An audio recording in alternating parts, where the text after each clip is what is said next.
गुरुर्ब्रह्मा गुरुर्विष्णु गुरुर्देवो महेश्वरः गुरुः साक्षात् परब्रह्म तस्मै श्री गुरवे नमः। हेलो भाइयों, नमस्कार। आध्यात्मिक वेदांग ज्योतिष के ग्रहवाणी चैनल पर मैं पंडित दिनेश नारायण पांडे आप सभी का हार्दिक अभिनंदन करता हूं। आप सभी को आभार व्यक्त करता हूं हृदय से कि आप मेरे ग्रहवाणी चैनल को देखते हैं, मनोयोग से देखते हैं और अच्छे अच्छे कमेंट लिखते हैं।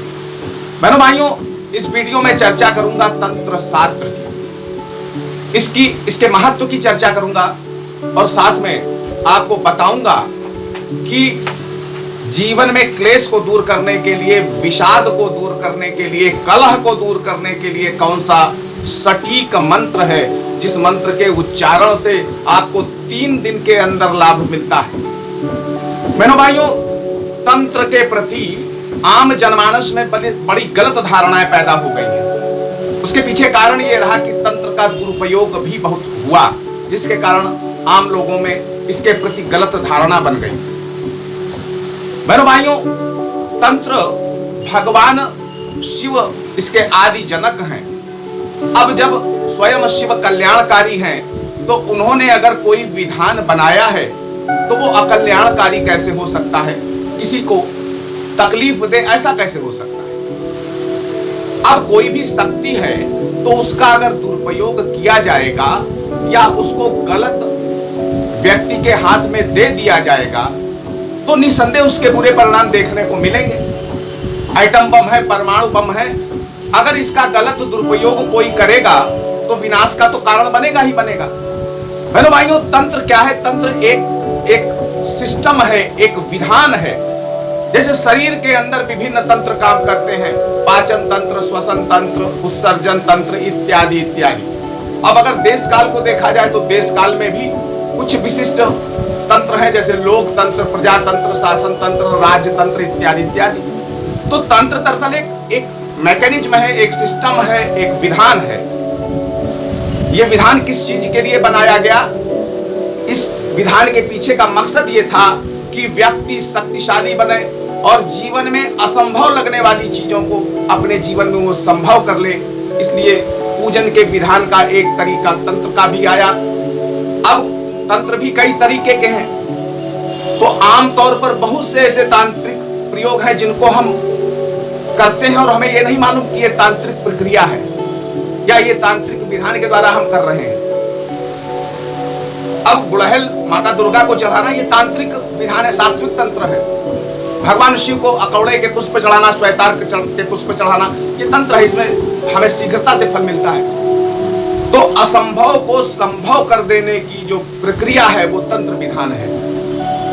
अब इसका दुरुपयोग ना हो इसके लिए ये जो भी इस शास्त्र को पढ़ता है तो वो अच्छे दिमाग का हो। अब होता यह है कि तरह तरह की पुस्तकें तंत्र पे छपी हुई हैं।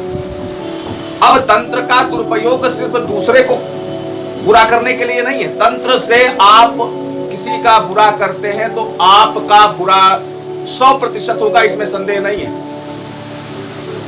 बहुत से लोगों को मैंने अभी कुछ दिन पहले मुझे एक महिला ने फोन किया कि गुरुजी एक YouTube का चैनल मैं देख रही थी, उसमें पति को लाइन पे लाने के लिए कुछ प्रयोग बताए गए थे, उसको मैंने किया और उसका नतीजा ये निकला कि मेरे पति पागल हो गए।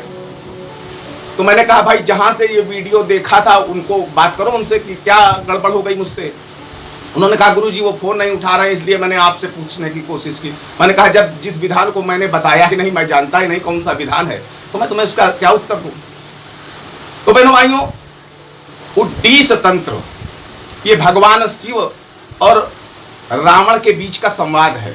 उद्दीश तंत्र में रावण ने तंत्र के प्रति जिज्ञासाएं अपनी पूछी हैं भगवान शिव से और भगवान शिव ने उसका उत्तर दिया है। उद्दीश तंत्र के अनुसार तंत्र में खट कर्म होते हैं, 6 कर्म होते हैं। वो 6 कर्म कौन से होते हैं? तो शांति वश्य स्तंभानि विद्वेषो चाटने तथा मारणांतानि संसंति खट कर्माणि मनीषिणः। उन्होंने बताया कि तंत्र साधना में 6 कर्मों को प्रधानता दी गई है। अब 6 कर्म कौन से हैं? तो पहला बताया गया शांति कर्म। यानी आपके ग्रह खराब हैं, या आपने पिछले जन्म में कुछ गलत कार्य किए हैं, उनके गलत कर्मों के कारण इस जन्म में कष्ट भोग रहे हैं, तो उनको शांति करने का, या इस जन्म में कोई अपराध हुआ है आपसे तो उसको शांत करने का जो तंत्रोक्त विधान है उसको हम शांति कर्म विधान कहते हैं। तंत्र में ग्रहों की शांति, उपद्रवों की शांति के लिए इस विधान का प्रयोग किया जाता है। अब दूसरा आता है विद्वेषण। विद्वेषण क्या चीज है? तो विद्वेषण के लिए कहा गया कि दो मित्रों में, दो परिवारों के बीच में अगर कोई विद्वेषण कराना चाहता है, यानी अलगाव कराना चाहता है, तो इस विधान का प्रयोग किया जाता है। अब यहां पर यह चीज देखने वाली है कि हम जो करने जा रहे हैं क्या वो उचित है, या सिर्फ अपनी मनोभावनाओं के अनुसार हम चाहते हैं कि ऐसा कर दें। अगर दो परिवार मिलकर के आपको नष्ट करने पर तुले हुए हैं, आपको बर्बाद करने पे तुले हुए हैं, तो अब आप इस प्रयोग को कर सकते हो कि वो आपस में विद्वेषण हो जाएगा, उनमें आपस में लड़ाई झगड़ा हो जाएगी, अपने अपने में व्यस्त हो जाएंगे और आपकी तरफ से उनका ध्यान हट जाएगा। अब तीसरा विषय आता है, तीसरा विधान आता है वशीकरण का। वशीकरण क्या है?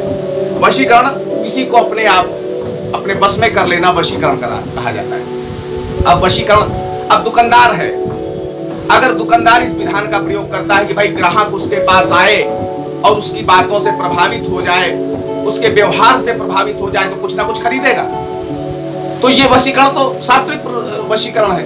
अब पता लगा किसी सुहागिन स्त्री को कोई दुष्ट प्रकृति का आदमी वशीकरण का प्रयोग करके उसको अपने बस में करना चाहता है, तो ये तो गलत है। तो वशीकरण हो तो सही हो। दुकानदार वशीकरण करता है अपने ग्राहकों का, तो कोई बुरा नहीं है। आप किसी सरकारी ऑफिस में अपना काम निकालने के लिए अधिकारियों के ऊपर इस तरह का प्रयोग करते हैं कि वो आपका काम कर दें, तो ये बुरा नहीं है, लेकिन उद्देश्य सार्थक होना चाहिए, उद्देश्य कल्याणकारी होना चाहिए। अब तीसरा विधान आ जाता है स्तंभन का। स्तंभन क्या है? स्तंभन किसी चीज को एकदम स्तंभित कर देना, रोक देना, जो जहां पर है उसको उसी तरह से रोक देना, ये स्तंभन कहा जाता है। अब बारिश हो रही है और बारिश इस तरह हो रही है, या सुनामी आ रहा है, ऐसा आ रहा है कि नष्ट भ्रष्ट करने पे तुला हुआ है, तो आप स्तंभन का प्रयोग कर सकते हैं। लेकिन अब पता लगा किसी को किसी का की वाणी का, किसी के मुख का स्तंभन कर दिया जाए, पता लगा वो बिल्कुल बेकार हो गया, ये गलत तरीका है। उच्चाटन क्या है? मन को उचाट कर देना। अब कोई बच्चा पढ़ने लिखने वाला है, बहुत पढ़ने में दिल लगाता है, मन लगाता है, अब किसी ने ज्वेलसी बस उसके मन को उच्चाटित कर दिया, उसका मन पढ़ाई में लगने ही लगा, ये गलत तरीका है।